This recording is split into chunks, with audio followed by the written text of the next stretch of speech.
तो अब हम बात करेंगे अबाउट दीज ड्रग्स ना, जो कि हम ओवर एक्टिव यूरिनरी ब्लैडर के लिए यूज़ करते हैं। अब इन ड्रग्स के लिए जो इंपॉर्टेंट पॉइंट्स है जो कि मैंने कवर किए हैं वो ये हैं कि इन ड्रग्स में आप इनको क्या कहोगे, ये सिंथेटिक है, ठीक है, सिंथेटिक है और एट्रोपिन लाइक है,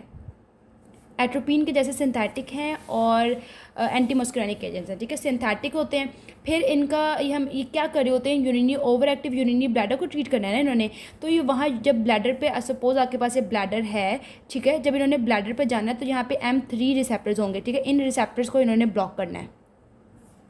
तो ब्लैडर पे जाके M3 रिसेप्टर्स को ब्लॉक करेंगे, ठीक है। जब M3 रिसेप्टर्स ब्लॉक हो जाएंगे यहाँ पे, ठीक है, वो जो डेट्रूसर मसल होगा वो भी उसकी मोटिलिटी या उसकी टोन कम हो जाएगी, तो ब्लैडर क्या कर देगा, उसकी कैपेसिटी ज़्यादा हो जाएगी, ब्लैडर की कैपेसिटी ज़्यादा हो जाएगी, ठीक है। और आपके पास जो है, एक तो कैपेसिटी ज़्यादा हो रही है, देन आपके पास ब्लैडर के अंदर का जो प्रेशर होगा वो कम हो जाएगा, ठीक है, ब्लैडर के अंदर का प्रेशर कम हो जाएगा, कैपेसिटी ज़्यादा, ब्लैडर वाइड मतलब फूल मतलब ये क्या हो जाएगा, थोड़ा रिलैक्स होगा ना, उसके अंदर की कैपेसिटी ज़्यादा, तो उसके अंदर का जो प्रेशर जो होगा वो डाउन कर देगा, ब्लैडर का जो है वो प्रेशर कम हो गया। देन जो ब्लैडर की कॉन्ट्रैक्शंस जो थी, कॉन्ट्रैक्शंस की फ्रीक्वेंसी भी कम हो जाएगी, ठीक है, तो जो बार बार यूरिनेशन का प्रोसेस था वो भी जो है वो कम हो जाएगा, ब्लैडर की कैपेसिटी ज़्यादा होगी, प्रेशर कम हो गया और जो फ्रीक्वेंसी ऑफ कॉन्ट्रैक्शंस थी वो भी कम हो गई, ठीक है। बट इन ड्रग्स का ना एक मसला है, ये नॉन सेलेक्टिव है। तो हमारी बॉडी में सिर्फ ब्लैडर पे तो M3 रिसेप्टर्स नहीं है ना, और भी काफ़ी जगह पे, जैसे CNS में हमारे पास M3 हैं, आई में भी हैं हमारे पास M3 रिसेप्टर्स, GIT ट्रैक में भी हैं, ठीक है, जहाँ पे GIT ट्रैक में हमारे पास सलाइवरी ग्लैंड्स में भी हैं, ठीक है, सलाइवरी ग्लैंड्स में भी M3 हैं। अब देखो सलाइवरी ग्लैंड्स है, GIT, आइजीनस, तो नॉन सेलेक्टिव होने की वजह से इन जगहों पे भी एक्ट करके एडवर्स इफेक्ट्स प्रोड्यूस कर सकते हैं, ठीक है। अब इन ड्रग्स में से 2 ड्रग्स ऐसी हैं, वो कौन सी हैं, जिनके एंड पे फेनासिन आता है, ठीक है, एक है आपके पास डेरिफेनासिन, एक है सोलिफेनासिन, क्वाइट नहीं, मतलब ये सिलेक्टिव ही है, ठीक है, फॉर M3 रिसेप्टर्स। बाकी जो है ये देखो यहाँ पे लिखा है मोर सेलेक्टिव जो है वो M3 मुस्कुरानिक रिसेप्टर एंटागोनिस्ट हैं, other drugs are mainly non selective muscarinic antagonist. मतलब ये है कि जो आपके पास डेरिफेनासिन, 2 नाम उन्होंने लिए हैं, डेरी फेनासिन एंड सोलिफेनासिन, ठीक है, ये पर्टिकुलरली M3 रिसेप्टर एंटागोनिस्ट हैं। बट बाकी जो ड्रग्स यहाँ पे यूज़ हो रहे हैं, बाकी जितने भी हैं, जैसे ऑक्सीब्यूटानिन है, ट्रोस्पियम सारे हैं, ये एंटी मस्कुरेनिक तो हैं बट नॉट सेलेक्टिव नहीं है, वो किसी भी मस्कुरेनिक रिसेप्टर पे जाके बाइंड कर सकते हैं, जैसे आई में है, CNS में है, जहाँ पे भी है, ठीक है, सॉरी मैंने पहले कह दिया था कि इनमें है,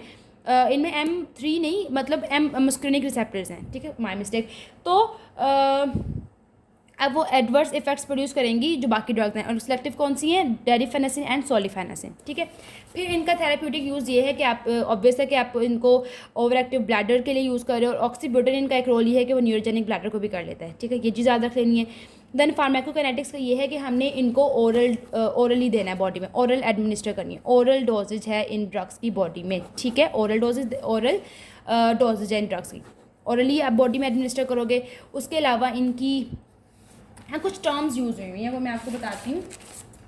ठीक है। यहाँ टर्म्स जो यूज़ हुई हैं इनकी, वो कह रहे हैं हाफ लाइफ ज़्यादा है। एक टर्म यूज़ हुई है यहाँ पे इमीडिएट रिलीज़, और एक यूज़ हुई है एक्सटेंडेड रिलीज़ फॉर्मुलेशंस।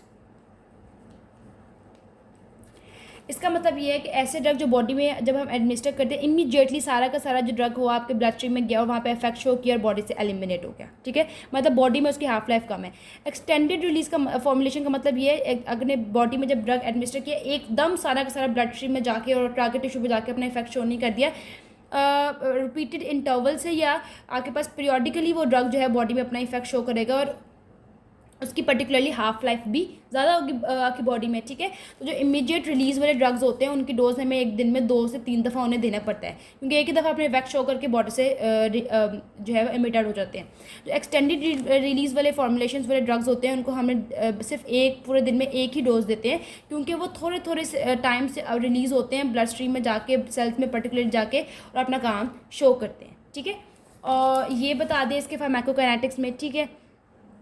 और ऑक्सीब्यूटानिन जो ड्रग था उसके बारे में उन्होंने बताया, इमीडिएट वो ऑक्सीब्यूटानिन हमें इमीडिएट रिलीज फॉर्म में भी मिल रहा होता है ऑक्सीब्यूटानिन, ठीक है, और इसके ट्रांसडर्मल पैचेस भी होते हैं, ठीक है, ट्रांसडर्मल जो है वो उसके पैचेस भी होते हैं, जो हम वो जो मैंने आपको बताया था ना एक पैच वगैरह होता है वो आप स्किन पे लगाते हो और वहाँ से आपका जो ड्रग है वो एब्जॉर्ब हो जाता है आपके ब्लड स्ट्रीम में।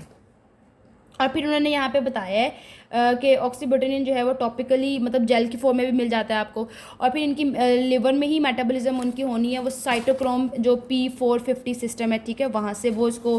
करेगा सारे सारे ड्रग्स को एक्सेप्ट ट्रोस्पियम, ठीक है। वो ट्रोस्पियम के बारे में वो कह रहे हैं कि इनकी ईस्टर हाइड्रोलिसिस होनी है, बाकी सारे के सारे वो साइटोक्रोम एक्ट करेगा, ठीक है। तो यही चीज़ें थी इसकी।